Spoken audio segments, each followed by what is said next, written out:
Halo teman-teman, kembali lagi bersama saya Lestari Nome dengan NIM 1822411139. Saya salah satu mahasiswa dari Universitas Muhammadiyah Kupang dengan program studi pendidikan guru sekolah dasar.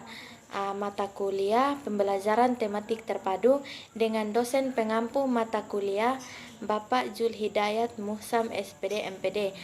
Di pertemuan kita kali ini saya akan mengajak teman-teman untuk membahas tentang karakteristik pembelajaran terpadu dan pengembangan kurikulum terpadu. Penerapan pendekatan pembelajaran terpadu di sekolah dasar biasa disebut sebagai suatu upaya untuk memperbaiki kualitas pendidikan, terutama dalam rangka mengimbangi gejala penjajalan isi kurikulum yang sering terjadi dalam proses pembelajaran yang dilaksanakan di sekolah-sekolah. Jika dalam proses pembelajaran anak hanya merespon segalanya dari guru, maka mereka akan kehilangan pengalaman pembelajaran yang alamiah dan langsung. Di sini pengalaman-pengalaman sensorik yang membentuk dasar kemampuan pembelajaran abstrak siswa tidak tersentuh. Hal tersebut merupakan karakteristik utama. Jadi, mengapa pembelajaran terpadu sebagai pendekatan baru yang jika dianggap penting untuk dikembangkan di sekolah dasar? Karena pembelajaran terpadu merupakan suatu pembelajaran yang memungkinkan siswa, baik secara individu maupun kelompok yang aktif mencari, menggali, dan mengemukakan konsep serta prinsip keilmuan. Jadi pembelajaran terpadu sebagai suatu proses mempunyai beberapa karakteristik atau ciri-ciri, yaitu holistik, bermakna, otentik, dan aktif. Di sini yang pertama, holistik.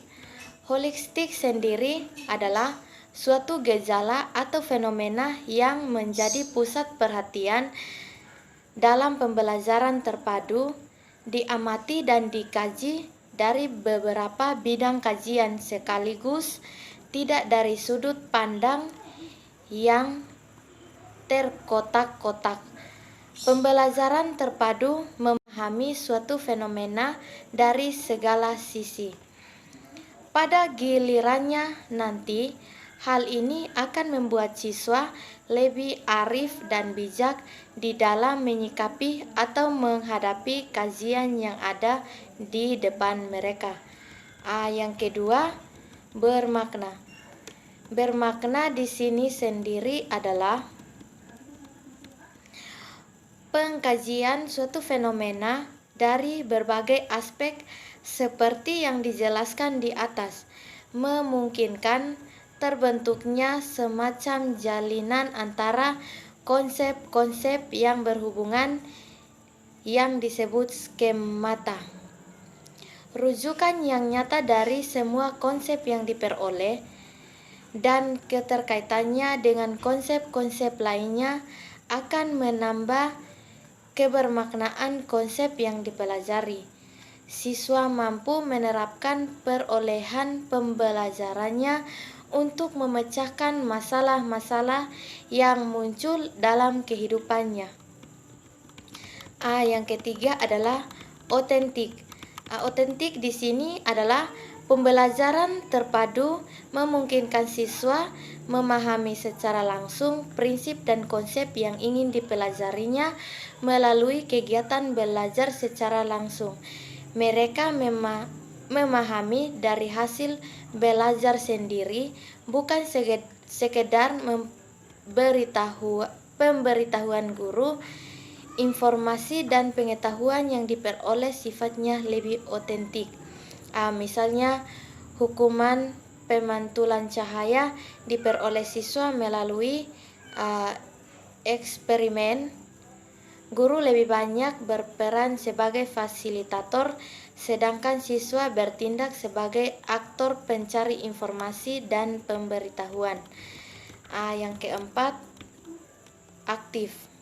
Aktif di sini sendiri adalah pembelajaran terpadu yang menekankan keaktifan siswa dalam pembelajaran, baik secara fisik, mental, intelektual, maupun emosional, guna tercapainya hasil belajar yang optimal dengan mempertimbangkan hasrat, minat, dan kemampuan siswa sehingga mereka termotivasi untuk terus-menerus belajar.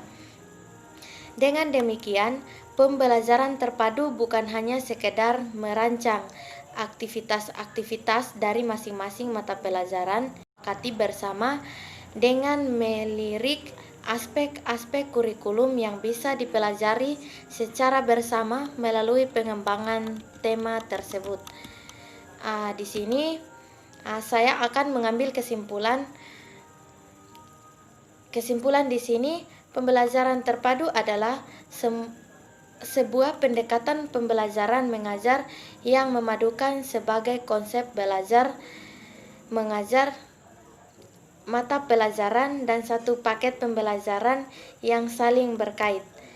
Anak membuat pengertian konsep-konsep materi berdasarkan pengalamannya dan guru bersifat sebagai mediator dan fasilitator dalam kegiatan pembelajaran.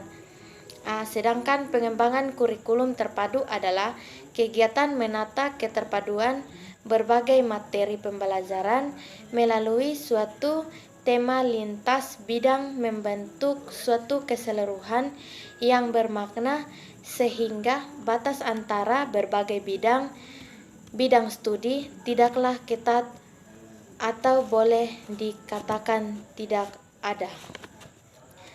Kurang dan lebihnya materi dari pertemuan ini saya minta maaf. Terima kasih.